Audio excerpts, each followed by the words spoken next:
Hello students, so this is your business studies class. तो आज हमने जो डिस्कस किया था लास्ट क्लास में वो था about sources of business finance. उसमें मैंने आपको बताया था फाइनेंस क्या होता है and all about needs of business finance. तो जो आज हम डिस्कस करेंगे वो होगा all about sources of funds, के फंड्स कहाँ से आते हैं। तो लेट्स स्टार्ट। तो स्टूडेंट्स, आज जो हमें पढ़ना है वो होगा सोर्सेज ऑफ फंड्स। ओके, तो फंड्स मैंने आपको बोला था, funds means finance, sources of finance. तो basically what we are going to discuss is about कि हमारे पास जो ये फाइनेंस होता है, बिजनेस फाइनेंस, ये हम कहाँ से ला सकते हैं, इसके सोर्स क्या क्या है, कहाँ कहाँ से आएगा, राइट। तो बिजनेस फाइनेंस मीन्स फंड्स कहाँ कहाँ से हम ला सकते हैं, ठीक है। तो इसको हम डिवाइड करेंगे 3 पार्ट्स में।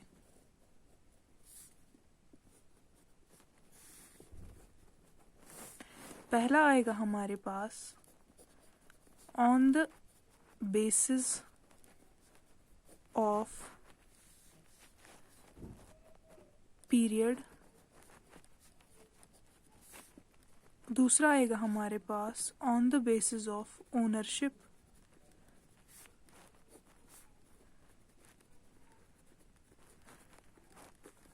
And the third one is on the basis of generation.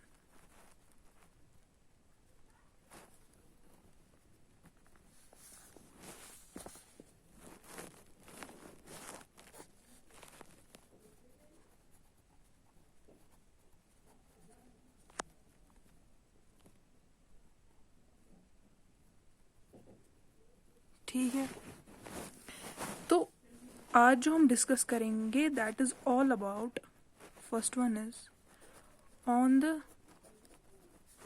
Basis of period. Okay, so what is period? Period is time. पहला जो हमें डिस्कस करना है वो होता है on the basis of period. Period पता है हमें, पीरियड इज टाइम, ठीक है। टाइम के बेसिस पे हमें डिस्कस करना है। तो टाइम को हम, टाइम में क्या क्या आएगा, एक तो आएगा long term, second one is medium term,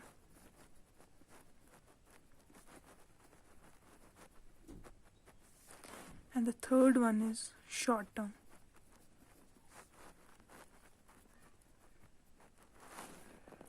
So firstly we will discuss about long term sources of finance. Okay,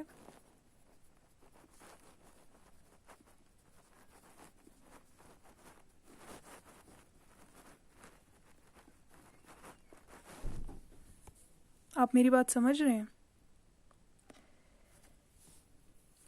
तो long term sources of finance में जो पहले हमारे पास एक सोर्स आता है that is equity shares.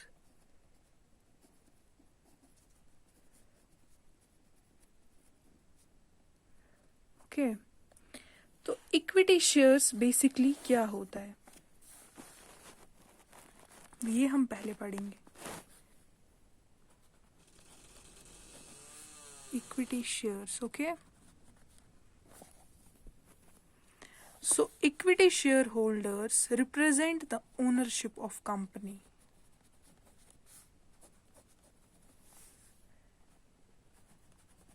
Ownership of company.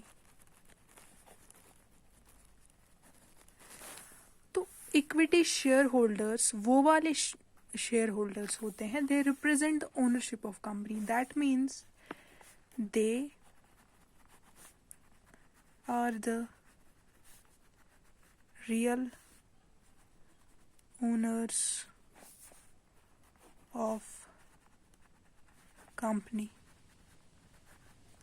Okay, so equity shares मैंने आपको बोला it is the first source of long term finance. Okay, तो ये क्या है? ये है कि इक्विटी शेयर, अब हम ये तो पता चल गया long term source of finance है। सो बेसिकली अब हमें देखना है इक्विटी शेयर्स क्या होता है। तो इक्विटी शेयर होल्डर्स के बारे में पहले हम बात करेंगे। इक्विटी शेयर होल्डर्स वो वाले शेयर होल्डर्स होते हैं, वो इक्विटी शेयर्स होते हैं, वो मतलब रिप्रेजेंट करते हैं ओनरशिप ऑफ कंपनी को। That means they are the real owners of the company, okay, and also they have the voting right.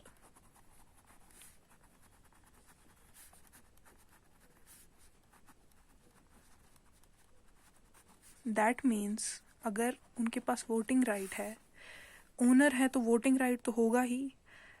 They participate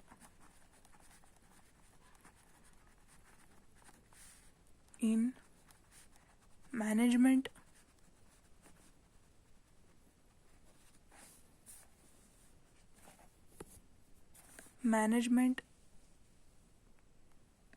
decisions of company, right.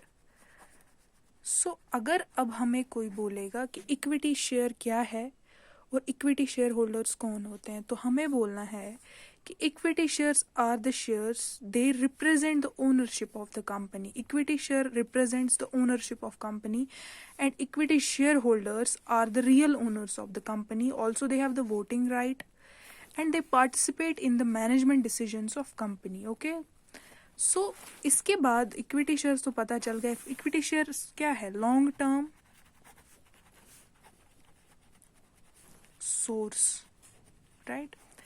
So let's discuss about merits of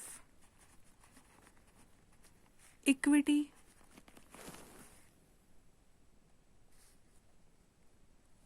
shares, okay. So basically first merit जो हमारा आएगा वो आएगा permanent capital, okay. सो permanent capital ये एक merit है किसका? Equity share का, ओके।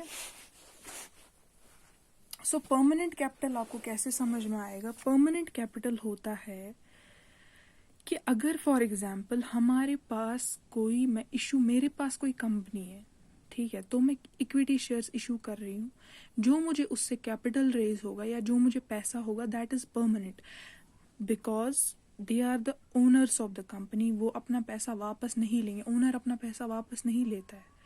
ओनर चाहेगा कि मेरा बिजनेस दिन पे दिन बढ़ जाए, ना कि वो ये चाहेगा कि मेरा बिजनेस लिक्विडेट हो जाए, ठीक है। ये हो गया इसका पहला मेरिट।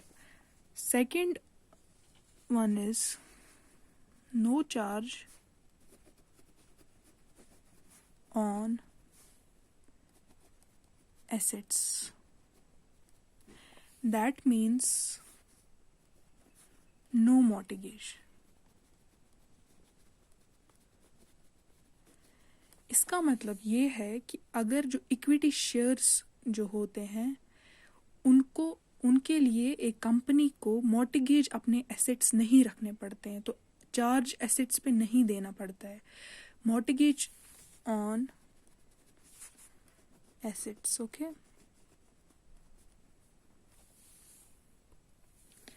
इसके बाद जो तीसरा आएगा हमारा मेरिट्स में जो आएगा वो होगा कंट्रोल। कंट्रोल मैंने आपसे पहले ही डिस्कस किया, that is about they have the voting right and participate in management decisions of company. एक इक्विटी शेयर होल्डर जो होता है, they have the control in the company. कैसे कंट्रोल होगा? उनके पास वोटिंग राइट होता है, वो पार्टिसिपेट कर सकते हैं डिसीजन मेकिंग ऑफ कंपनी में, तो इस हिसाब से उनके पास एक कंट्रोल होता है, ठीक है। और चौथा मेरिट जो हमारे पास आएगा, इसका हम लिख लेते हैं पहले, participate in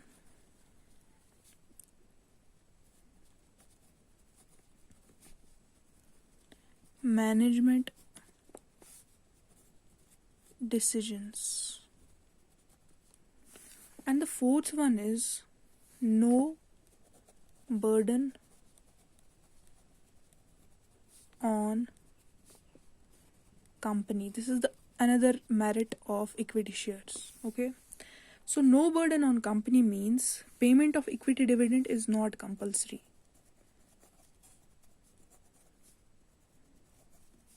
payment of equity dividend is not compulsory.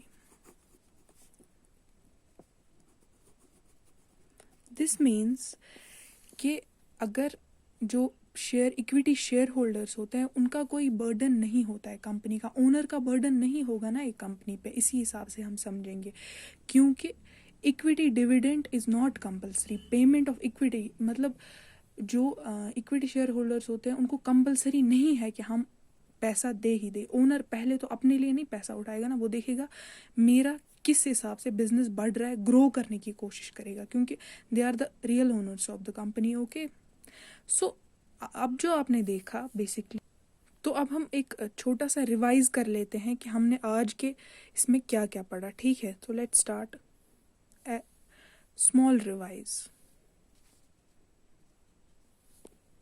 सो आज जो हमने पढ़ा वो था sources of funds, that is finance, sources of finance.